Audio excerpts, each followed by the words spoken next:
tingali dala ride sa mga. Dito na mata wala ka ride.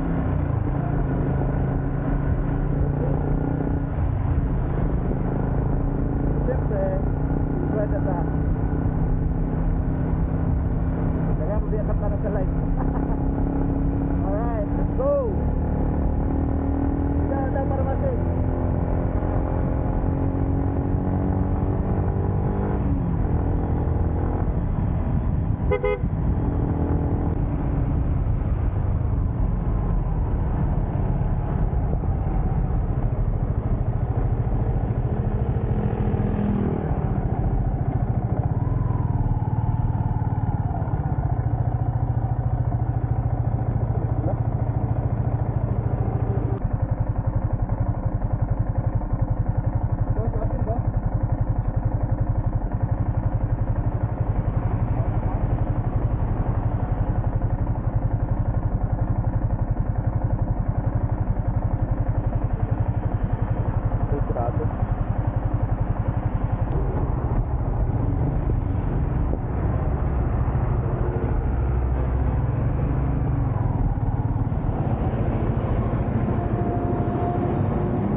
Nakalak sa inyo?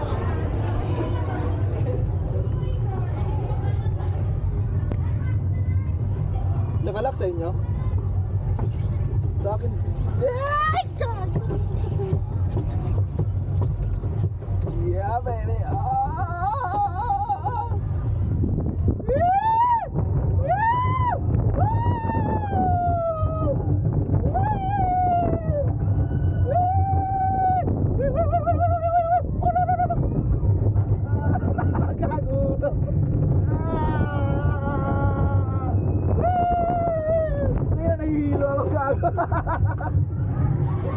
Kakainin.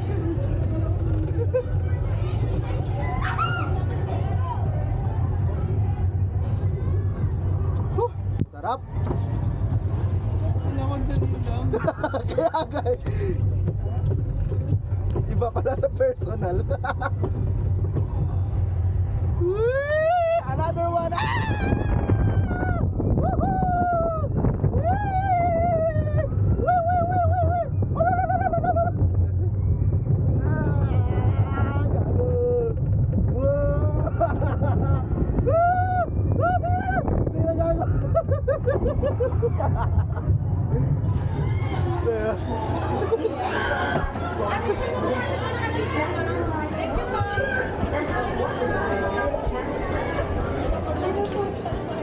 God.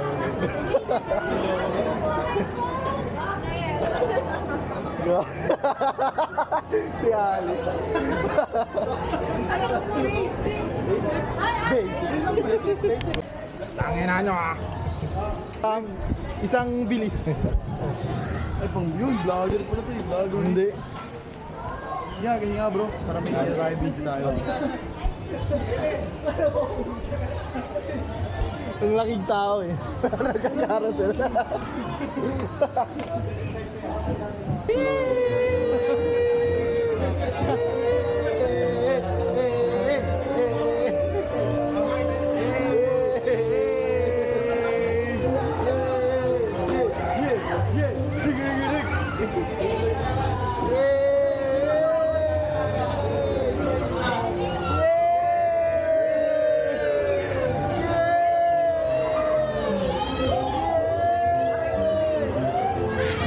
Bilisan mo ba?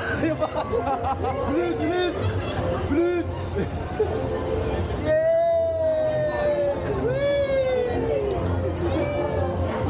Bumalik na kabata.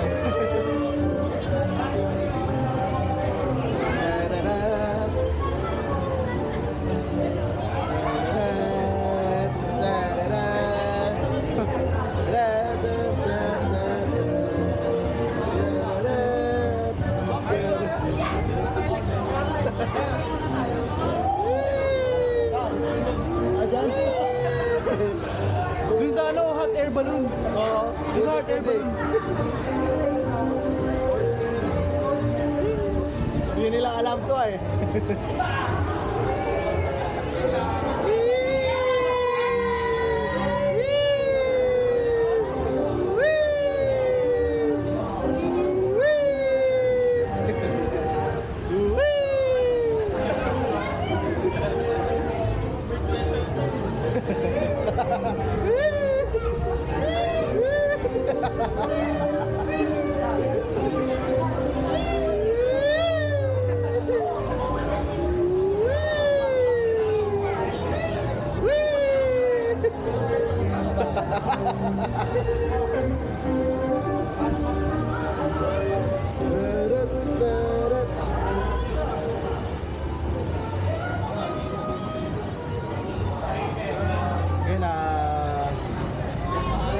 Nawala ng energy. Please remain seated or in position until the ride comes to a complete stop.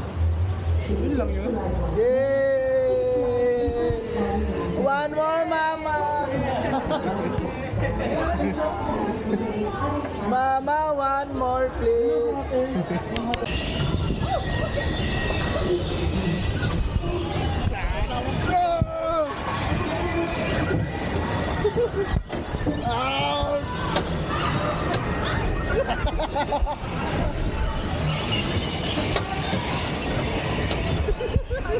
Tayo na yan!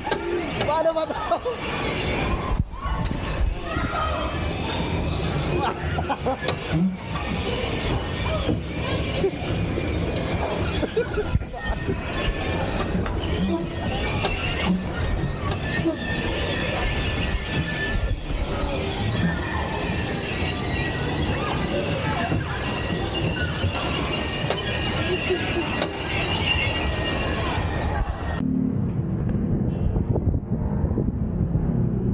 Dito kami ngayon sa isang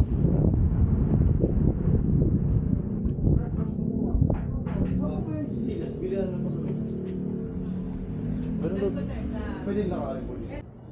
Nag-accept po kayo ng ano? Gcash. Cash and card lang. Cash and card. Gcash card. Dito na lang ang sabi. Ay, nakalimutan ng tubig.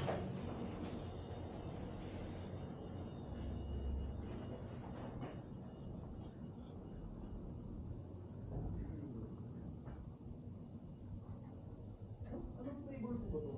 Ng candy?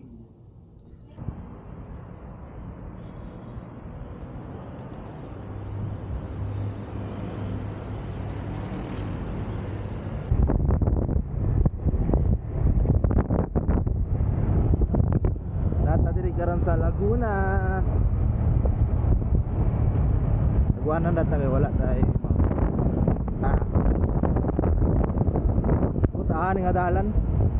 Kasi padulong ta sa expressway na Pasdilan. Maka penalty jud taan eh. Para ba tayo kwarta papayat.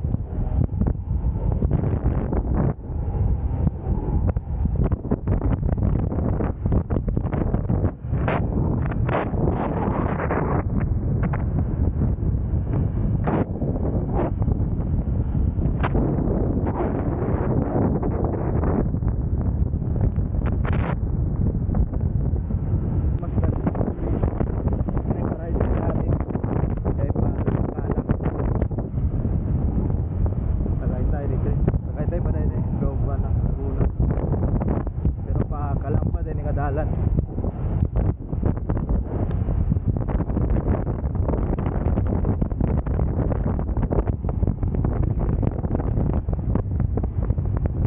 birit na ta birit.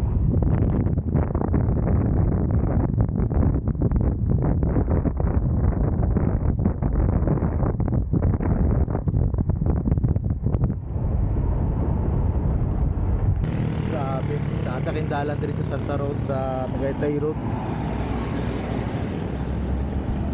Mamaya na mahina ra ang top speed 100. Pero mo kay bay di traffic. So padayon da.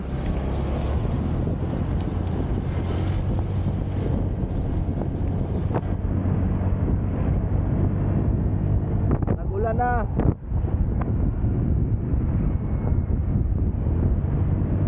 Kita lagi masilungan. May gutom na po.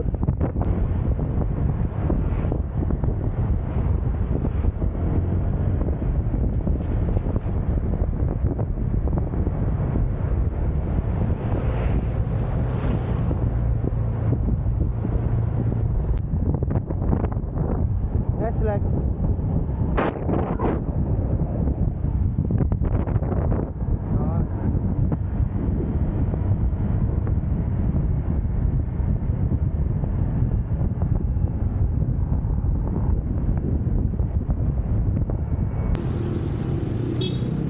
Ano ka malo asan eh. Asa ko tudlo ni Google Map diri ko agi.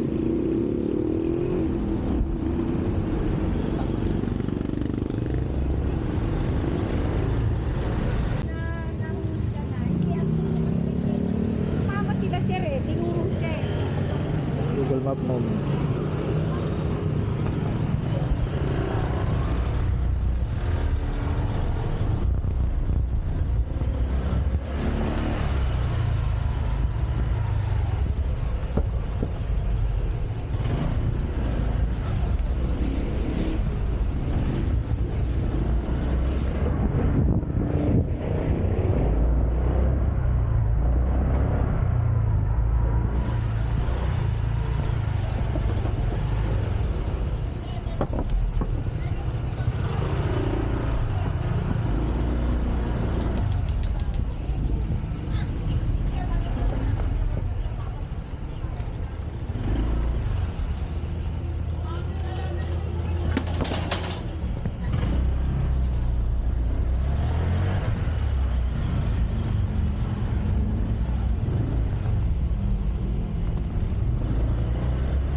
So, hello everyone.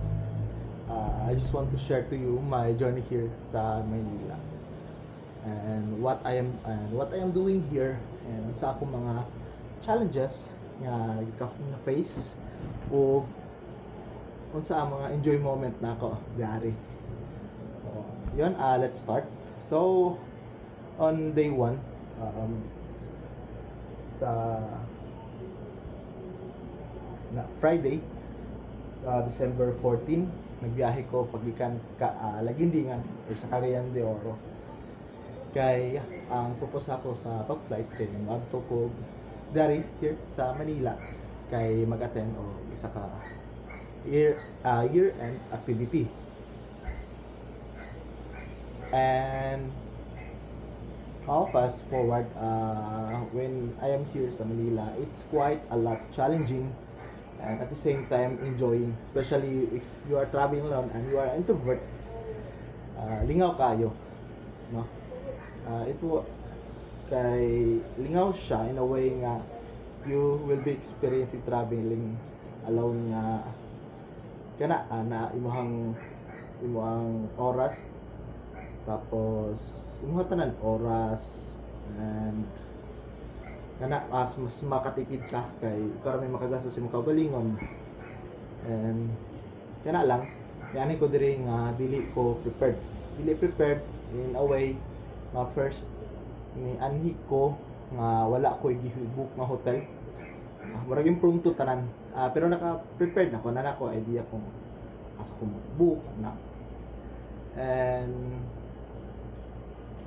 tapos challenging in a way nga wala na ako na double check ang announcement or ang notification or gitarang ugbasa i-clarify kung unsa ang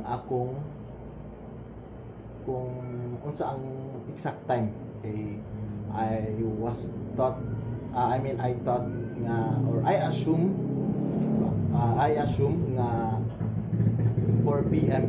ang call time exactly on December 14, 13. Sorry, 13 guys.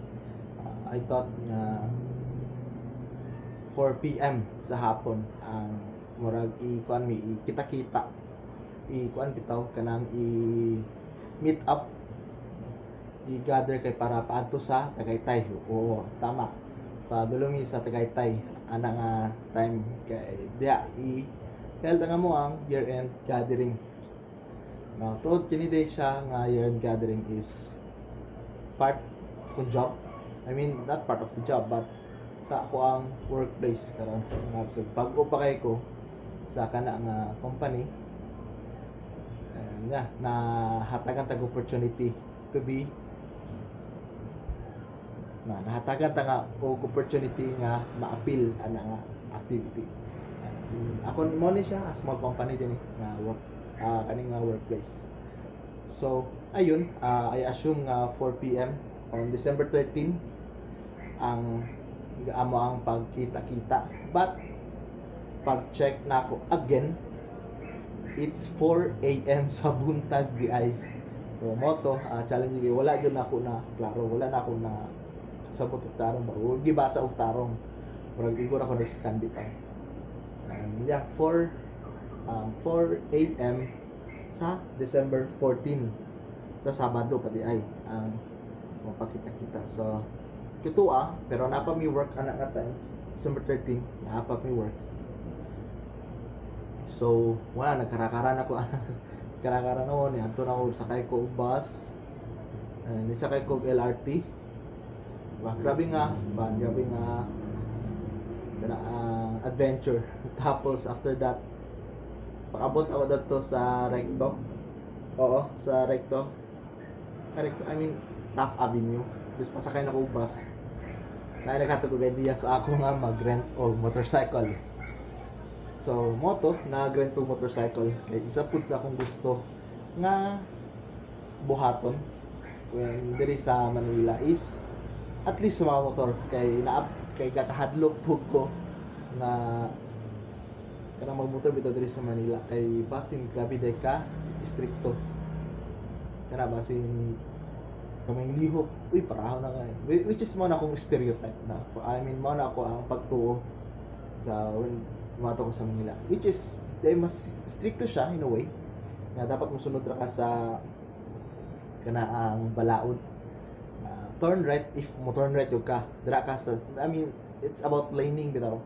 If mo straight ka, dili ka dato sa pikas nga lane. Okay, kanang lane is pa left or kanang lane is pa right. So, mo to it's quite enjoy na mag-rides. Pero di lang na ma-appreciate kay gabi na. And nag-ulan. Wala na ko ka video. Grabe kaayo ka traffic. Yes, duol ra kaayo na. If sa Cagayan pa, murag pa kaganto hasaan. So nga na ra ka short road kaganto lang dire which is mapano nimo around isa ka oras. Pero dahil due to traffic, heavy traffic, niabot jud duha ka oras ka pin. So ana pagkabot ako sa Tagaytay grabe ka foggy. Just grabe enjoy kayo. Bug na kay siya, ana bitaw. Grabe ka na big fogs yun. And yeah, that's for my day 1. And for my day 2, yun to Sabado, we woke up early kaya mga to namin dato sa among destination which is ang Batangas, ang Little Boracay. Okay, dato may mag activity which is a floating anong tawag? Floating dili balsa bitaw. Nasa balsa floating parang floating restaurant. Balsa yun. Isa. Kalimut ko. So ito may sa Batangas which is pag Tagaytay ito Batangas dagan siya og 2 ka oras kapin. Kina grabe ka enjoy ang experience ka ayo dito. Okay, dito day first time po na ko ni sila makita in person and I was not I mean I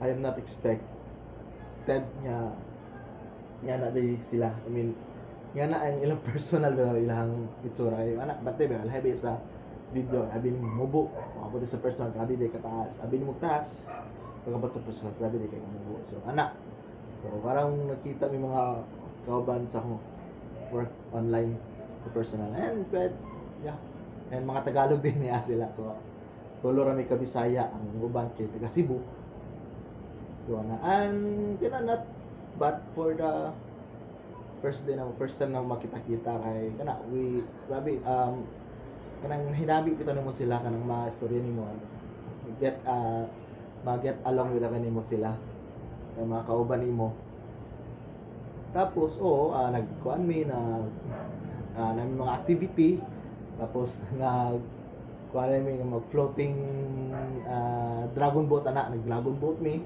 enjoy kayo kay there grabe na mga unexpected happening.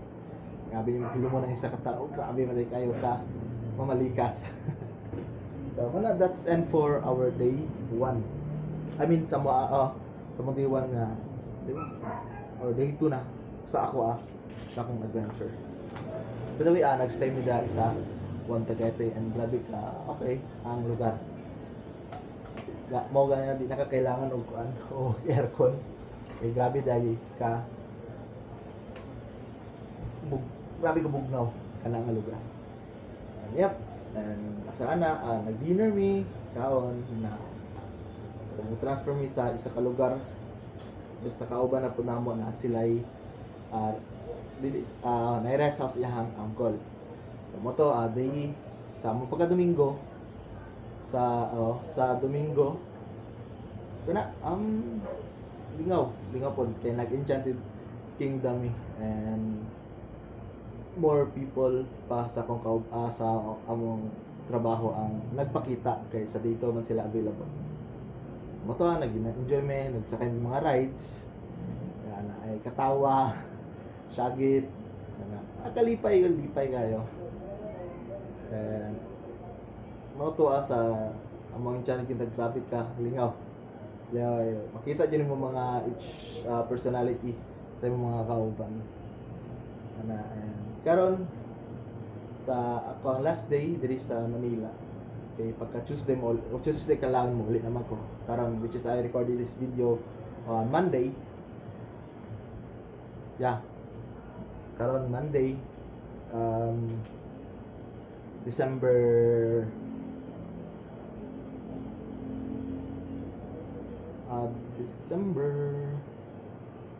December 18.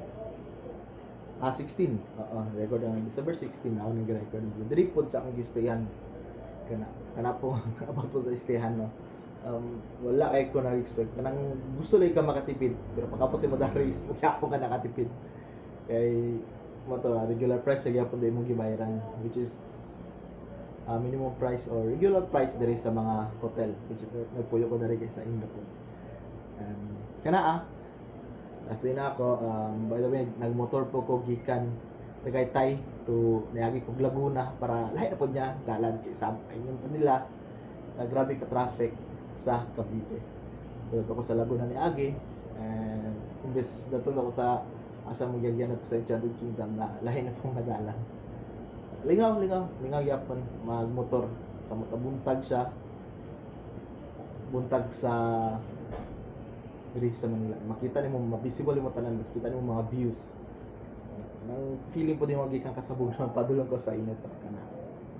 And impromptu po lahat tanan kay kapangita og mga hotel which is kani akong na-book yun. You should stay ko here for 12 hours. Yep. Gana, grabe ka. Enjoy. Actually, enjoy jud kayo. Ako ang stay diri. Kay ako Bisaya on ko. Nakakauban ako mga Tagalog so naadyo adjustment po. Pero kanang dili ra kay dako nga adjustment kay lingaw man. Dili mo bitaw mabantayan. Okay, the more you speak to other people in Tagalog.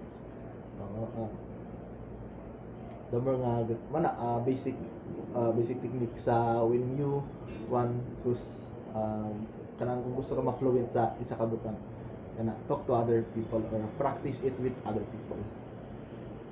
So kana gabi ka enjoy and ako lesson lang siguro nga ma-learn during this biyahe kay kana learn to appreciate things isang gamay ra jud nga butang mo jud appreciate kay life is so hard yun. Kani nga opportunity nga gihatag sa amo kay talag sara once in a lifetime nga experience. Samot sa ako ang first time na ako mag-travel with strangers. Di siya actually strangers kaya nakita mo min sa online but stranger in sa personal bitaw. Yan first which is enjoy ka. And another lesson na ako makuan kay learn to prepare yourself good kana before a week siguro prepare the itinerary kung asa ka magstay kung sa imong buhaton kay actually magstay unta ko dadto magstay unta ko dadto sa ay gahapon pa unta ko man diri sa Manila but na change ang plan kay dadto pa nag-insist yun sila nga dadto ko magstay gabi na sa gabi na go fogs pa o gaulan pa sa gataligsik so mao na ang kanon jud ang imong anak ay imong buhaton imong akong lesson jud na nakuha. And another one is much better is if mag-rent ka if you have a lot of money and magdala kag mga as much possible nga gamay ra nga butang kay if you traveling alone grabe jud ka sa if daghan jud imong dala nga butang nga di pa jud magamit which is mao na ang naka-disadvantage lang jud diri sa ako kay nagdala ko gamit nga kana excess gamit and yes hopefully soon if I watch this video again yeah feel ako grabe day kayo ka maayo ang Ginoo sobra kamaayo sa pa kumaingon na learn to appreciate small things in life especially you given the opportunity to if especially nga you are given the opportunity to a lot of things nga nayuban sa tao nga they're unfortunate enough to do that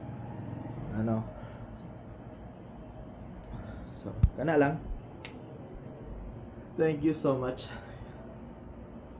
Kayo Ginoo sa tanan ng WhatsApp. So, thank you so much if you're watching this.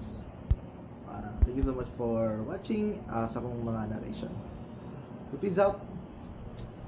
Muna akong hotel. Peace. Ito matangan pag opportunity po. Yay!